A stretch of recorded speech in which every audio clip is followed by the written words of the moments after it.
날 때부터 맹인으로 태어난 사람이 있었는데요. 예수님이 이 사람을 고쳐줍니다. 그런데 또 마침 안식일이었어요. 이날이 안식일날 병자를 고친 것이 올바른 것이냐 그렇지 않느냐 논쟁이 있었습니다. 그들이 가지고 있었던 선입견이 있었어요. 다른 말로 하면 오만과 편견이라고 할 수 있는데, 그런 것 때문에 예수님의 행동이나 말씀을 오해하고 받아들이지 못했고, 이렇게 비유를 하자면 눈이 먼 상태가 그렇게 됐던 것이다. 그 결과는 뭡니까?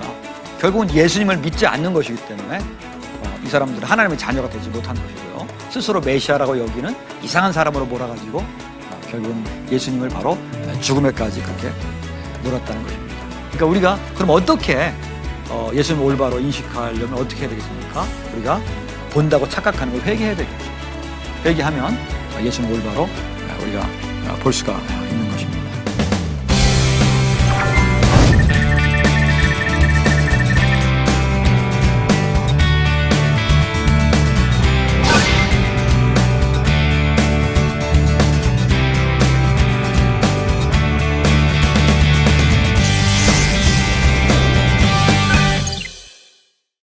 안녕하세요.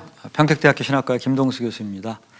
우리 계속해서 요한복음 공부하고 있는데, 지난 시간에는 요한복음 우리가 9장, 10장을 중심으로 왜 바리새인들이 영적으로 눈이 멀어서 예수님 보여주시는 것을 보지 못했을까, 그런 질문을 해봤고요. 그 답은 뭐냐면 그들이 본다고 착각하는 것, 다른 말로 하면은 오만과 편견 때문에 예수님을 알아보지 못했고 영적으로 어떤 맹인이 되었다, 그런 주제로 말씀을 나눴습니다. 오늘은 이제 그 다음 장면, 요한복음 11장, 12장을 저희가 보겠는데요. 12장에 보면 예수님이 이제 예루살렘에 입성하는 장면이 나옵니다. 그리고 11장에는 바로 예루살렘 바로 앞에서 베다니에서 일어나는 일이었는데요. 그래서 예수님이 예루살렘에 가는 목적은 이번에는 죽기 위해서 가시는 겁니다. 영광의 죽음을 향해서 예수님이 한 발짝 한 발짝 전진해 나가시는 모습이 여기에 보입니다. 주제는 영광의 죽음을 향해서 전진하는 그런 예수님입니다. 그리고 여기에 쭉 내용을 보면은 키워드가 여기는 다 죽음입니다. 첫 번째는 나사로의 죽음이죠. 베다니에서. 그리고 이제 12장에 보면은 예수님의 죽음을 위해서 예수님의 발에 마리아가 어떤 향유를 붓는데, 그것도 예수님의 죽음에 대한 것이고요.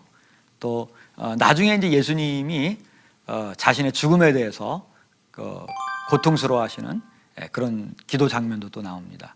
그래서 그리고 나중에는 이제 중간에 보면은 산헤드린 공회에서 회의를 소집해가지고 예수님을 죽이려고 하는 모의가 있는데, 어쨌든 모든 키워드가 여기는 죽음입니다. 그래서 이 죽음을 통해서 예수님은 온 인류를 구원하시고, 또 이 죽음은 하나님께는 영광 돌리는 것이요, 또 하나님이 예수님을 영화롭게 하는 그런 일이라는 거, 그게 오늘 말씀의 포인트가 되겠습니다. 그럼 구체적으로 요한복음 11장에 있는 나사로가 부활하는 이야기부터 저희가 보도록 하겠습니다. 나사로는 예수님이 사랑하시는 한 가족의 일원입니다. 그 가족은 마리아, 마르다, 나사로 이렇게 있었는데, 예수님이 이제 다른 곳에서 사역을 하고 계셨는데 아주 급전이 왔어요. 나사로가 지금 병들었는데 죽게 되었습니다. 그 말은 빨리 오셔가지고 고쳐주세요, 그런 말이었습니다. 근데 조금 희한하게도 예수님은 거기에 이틀을 더 묵으신 다음에 나중에 가십니다. 그 이유는 뭐냐면 예수님은 벌써 이 병이 보통 병이 아니라 이 병을 통해 가지고 하나님의 어떤 역사가 일어날 병이라는 것을 이미 아셨습니다. 그래서 이 병은 단순하게 죽을 병이 아니라 예수님 부활시킬 그런 병이라는 걸 아셨기 때문에 오히려 예수님은 죽기를 좀 기다리신 것입니다. 그리고 이틀을 더 다른 곳에 있다가 가니까 벌써 이제 나사로가 있던 베다니에 도착을 했을 때는 이미 죽어 있는 그런 상태였습니다. 사람들이 이제 이런 나사로의 장례에 참여해서 울고 있었고 그랬었는데, 예수님은 오히려 이런 말을 하십니다. 내가 거기에 있지 않은 것을 너희를 위하여 기뻐하노니 이는 너희로 믿게 하려 함이라. 이게 무슨 말입니까? 거기에 있었던 것이 더 좋은 일인데 왜 예수님이 거기 없었던 일이 더 좋은 것입니까? 거기에 있었다면 아마도 예수님이 병자를 고쳐주셨을 거예요. 거기 없었기 때문에 이 나사로가 죽었고, 그리고 나사로가 죽었기 때문에 예수님이 이제 표적 중에서 마지막 표적, 최후의 표적을 행할 수 있는 계기가 생긴 거죠. 그래서 그거를 또 제자들이 볼 수 있었기 때문에 죽은 자를 살린다는 것은 어떤 경우에도 사람이 할 수 없는 일이거든요. 하나님이시든지 하나님이 보내신 자만 할 수 있는 거기 때문에 그걸 통해서 예수님이 누구인지를 이제 깨달으라는 거죠. 그리고 오히려 이것은 예수님의 제자들에게는 유익이 되는 거다. 그래서 오히려 나는 이걸 통해서 기뻐한다. 예수님은 그렇게 말씀하셨습니다. 예수님은 이제 결국 나사로가 죽었는데 나사로의 누인 마르다와 이런 대화를 합니다. 예수님 이렇게 물어보시죠. 내 오라비가 살아나리라. 이렇게 이제 그런 예수님 말씀을 하십니다. 그랬더니 마르다가 그렇죠. 예수님 마지막 부활할 날에는 다시 살아날 줄을 내가 압니다. 사실 그 당시 유대인들도요, 바리새인들은 육체의 부활을 믿었어요. 그래서 물론 사두개인들은 믿지 않았지만 이렇게 육체의 부활을 믿는 그런 유대인들도 있었고, 또 예수님이 평상시에 가르친 가르침 중에서도 이제 내가 마지막 날 와가지고 사람들을 부활시킨다는 말씀을 많이 하셨습니다. 그래서 예수님의 기본 가르침, 이제 사람들을, 하나님의 백성을 다시 살린다고 하는 이제 그런 것을 믿는다, 그런 말을 했습니다. 이것이 사실 나쁜 대답이 아니었습니다. 예수님의 가르침의 일측면을 올바로 얘기한 그런 것이었습니다. 근데 예수님은 그래 네가 참 잘 말했다 이렇게 말씀 안 하시고 이런 말씀하십니다. 예수께서 이르시되 나는 부활이요 생명이니 나를 믿는 자는 죽어도 살겠고 무릇 살아서 나를 믿는 자는 영원히 죽지 아니하리니 이것을 내가 믿느냐. 첫 번째 말은 이제 그런 마르다의 말을 긍정하는 것입니다. 나는 부활이요 생명이니 나를 믿는 자는 죽어도 나중에 사는 것이 맞다. 그런데 살아서 나를 믿는 자는 영원히 죽지 않는다. 이건 조금 이해하기 어려운 그런 말일 수 있어요. 이거는 그러면 이제 그 당시에 예수를 믿는 사람은 다 죽지 않았느냐? 그렇지 않고 다 죽었거든요.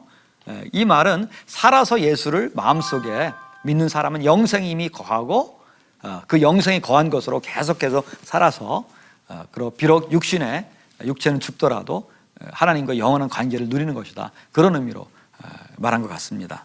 결국은 예수님은 이제 이 죽은 나사로의 무덤가에 이릅니다. 근데 우리는 나사로를 결국 살릴 거기 때문에 예수님은 여기서 찬송을 부르지 않았을까 이런 생각을 하는데, 예수님은 완전한 인간으로 오셨기 때문에 이런 죽음에 대한 슬픔을 그대로 여기에 표현을 하십니다. 33절에 보면은 예수께서 그 마리아가 우는 것과 또 함께 온 유대인들이 우는 것을 보시고 심령의 비통이 여기시고 이런 말씀이 있습니다. 34절에 보면은 예수께서 눈물을 흘리시더라. 또 그 다음 구절에 본다면은 이에 예수께서 다시 속으로 비통이 여기시며, 비통이 여긴다. 또 예수님께서 눈물을 흘리시더라. 이런 말씀이 있는데, 예수님은 사랑하는 그 지인의 죽음을 앞에 놓고 슬퍼하시고 우시고 정상적인 그런 인격으로서의 그 감정을 표출하신 것입니다. 그리고 사람들이 또 이렇게 얘기를 해요. 아니 이런 나사로 가정을 사랑한다고 다 소문이 났는데 다른 사람을 고쳐주기도 하고 이랬는데 어떻게 나사로를 고쳐주지도 못하나, 이런 얘기를 합니다. 그때 예수님이 큰 소리로 이런 얘기를 합니다. 나사로야 나오라. 그리고 그 나사로는 수족을 배로 동인 채로 나오는데 그 얼굴은 수건에 쌓였더라. 그래서 나사로가 결국은 죽은 사람이 살아나는 기적이 일어나는 것입니다. 이거는 요한복음에 나오는 7가지 표적 중에 제일 마지막 나오는 최후의 표적이고, 또 그 어떤 표적보다도 정말 강한 표적이에요. 최고의 표적입니다. 죽은 자를 살린 것이기 때문에 이걸 통해서 예수님이 보여주신 것은 뭐냐면, 예수님은 단순히 병자를 고칠 뿐만 아니라 죽은 자를 살리시는 그런 분이다. 그런 것을 예수님은 보여주는 것입니다. 이 세상에 어떤 사람도 인간으로서는요, 그 자체의 능력으로 죽은 자를 살릴 수 없어요. 이건 오직 신만 하실 수 있는 것입니다. 그러니까 바로 예수님께 신적 본질이 있었기 때문에 이런 그런 살리는 일을 할 수 있다는 거죠. 이 종말에 마지막 날에만 살리는 것이 아니라 지금 바로 죽은 자를 살릴 수 있다는 거, 바로 예수님이 신이라는 그런 능력을 보여주신 것입니다. 죽은 자를 살리는 존재라는 것은 바로 예수님이 뭐냐면 신적 존재라는 것, 신이라고 하는 거죠. 예수님이 이 최후의 표적을 통해서 보여주신 중요한 교훈입니다. 두 번째는 예수님이 이제 그 마르다에게 뭐라고 했냐면요, 나는 부활이요 생명이니, 이런 말씀했습니다. 이게 조금 어색한 말이죠. 우리 그 어법에서 예수님이 어떻게 부활이고 어떻게 생명입니까? 우리는 이제 부활을 얘기할 때 마지막 날에 하나님이 그냥 살리는 거, 그것만 얘기하는데, 그 예수님이 말씀하시는 것은요, 모든 부활과 생명은 예수 중심적으로 해석해야 된다는 거예요. 생명의 근원이 예수님이잖아요, 요한복음에서. 그래서 예수님이 생명을 주는 분이기 때문에 예수님으로부터 생명을 받아서 다시 부활하는 거죠. 사람들은 다시 생명을 얻는 것입니다. 그래서 예수 없이 어떤 부활을 말하는 거, 또 영생이나 생명을 말하는 게 의미 없다는 거죠. 그래서 이제 이 표적을 통해서 모든 부활과 영생은 예수 중심적으로 해석해야 된다는 것을 보여주신 것입니다. 또 한 가지는 여기서 예수님의 이 나사로 가족에 대한 사랑은 굉장히 개별적인 사랑이잖아요. 개별적인. 근데 하나님께서 인류를 사랑하신 것은 굉장히 보편적인 사랑이죠. 하나님이 세상을 이처럼 사랑하사. 근데 그 세상을 사랑하는 것을 아주 구체적으로 개별적으로 보여주신다는 겁니다. 여기 그 나사로는 예수님이 사랑하는 자라고 이렇게 얘기를 했습니다. 그렇다면 그 누구도 제2의 나사로가 될 수 있는 거죠. 예수님의 사랑을 받을 수 있기 때문에 누구도 나사로의 가족처럼 개별적으로 사랑을 받을 수 있는 존재라는 거, 그걸 우리에게 또 부수적으로 가르쳐 준 것이기도 합니다. 이제 기적을 행하자 이제 사람들이 굉장히 술렁이기 시작했습니다. 이거에 정말 정말 이분이야말로 하나님이 보내신 분이구나, 혹은 정말 하나님이시구나, 이런 걸 이제 이렇게 아는 사람이 있었겠죠. 근데 반면에 또 어떤 사람이 있었냐면은, 이거 바리새인들한테 고자질하자, 이상한 일이 있었다, 그런 사람들이 있었습니다. 그래서 바리새인들이 이 보고를 듣게 됩니다. 나사로라는 사람을 살렸다, 죽은 사람을 살렸다. 그랬더니 이 사람들이 막 예수님의 말씀을 들으러 나온 게 아니라, 이거 큰일 났다, 이런 생각을 했습니다. 그래서 그 당시에 산헤드린 공의회라는 게 있었습니다. 몇 번 설명을 했지만 70명으로 구성되어 있는 산헤드린 공의회는요, 로마의 속국이었던 이스라엘의 자치기구였습니다. 여기는 입법, 사법, 이런 모든 것을 다 가지고 있는 그런 기구였습니다. 그 의장이 누구냐면은 대제사장이었습니다. 그 당시에 대제사장이 누구였냐면은 가야바였는데, 가야바가 이 산헤드린 공의회를 소집을 했어요. 이거 우리 문제를 해결해야 된다. 그 48절부터 50절에 보면 사람들이 막 굉장히 당황하고 있었어요. 그때 이런 해결책을 냅니다. 대제사장이었던 가야바가, 만일 그를 이대로 두면 모든 사람이 그를 믿을 것이요, 그리고 로마인들이 와서 우리 땅은 여기서는 사실은 구체적으로는 성전을 가리킵니다. 우리 땅과 민족을 빼앗아 가리라. 이 사람은 이것을 어떤 정치적인 어떤 관점에서 이거를 봅니다.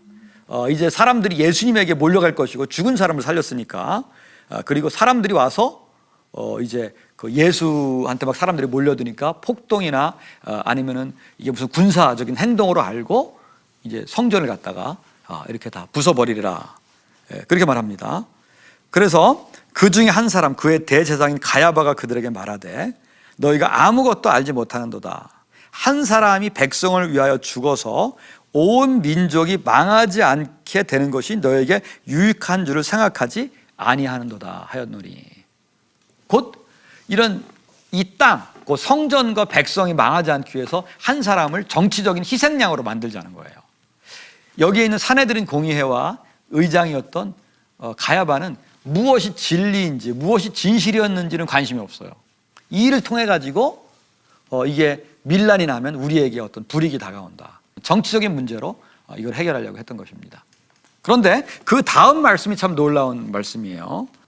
51절부터 보면, 이 말은 스스로 함이 아니요 그 해의 대제사장이므로 예수께서 그 민족을 위하시고, 그 민족은 이제 그런 유대인 된 하나님의 백성, 또 그 민족만 위할 뿐 아니라 흩어진 하나님의 자녀를 보아 하나가 되게 하기 위하여 죽으실 것을 미리 말함이로라. 여기 두 가지가 있는데요. 이 가야바는 자신이 말하는, 자신은 정치적인 의도로 이런 말을 했는데, 하나님의 큰 그런 하나님의 계획에서 보면은 그 해 대제사장이었기 때문에 예수의 죽음을 공적으로 이렇게 선포하는 그런 일을 했다는 거예요. 자신도 그 의미를 잘 몰랐지만, 그러니까 역사는 두 가지로 움직이는데, 하나는 인간이 자기 욕심으로 움직이는데, 그 배후에서는 이 모든 하나님이 이걸 주관하고 계신다는 것입니다. 자기도 모르지만 예수님이 온 백성을 위하여라는 말이 특별히 대속적인 죽음을 쓸 때 많이 쓰는 말이거든요. 예수님이 대속적인 죽음을 죽는다는 것을 자기도 정확한 뜻을 모르면서 말했다는 거예요. 두 번째는 여기서 흩어진 하나님의 백성이 예수님의 죽음을 통해서 모일 거라는 거예요. 흩어진 하나님의 백성이라는 것은요, 구약 성경에 보면은 유대 지역 이외에 사는 유대인들을 가리킵니다. 우리 흔히 말하는 디아스포라 유대인이죠. 그래서 신약에서는 영적인 그런 의미로 이런 흩어진 하나님의 백성을 우리가 보통 이방인들이라고 그렇게 생각합니다. 이민족, 유대인들뿐만 아니라 이방인들이 서로 하나를 이루게 될 것이다. 우리가 흔히 그렇게 생각하는데, 요한복음에서는 유대인이 이방인에 붙어가지고 하나의 그 어떤 교회를 이룰 것이다, 이런 말이 없어요.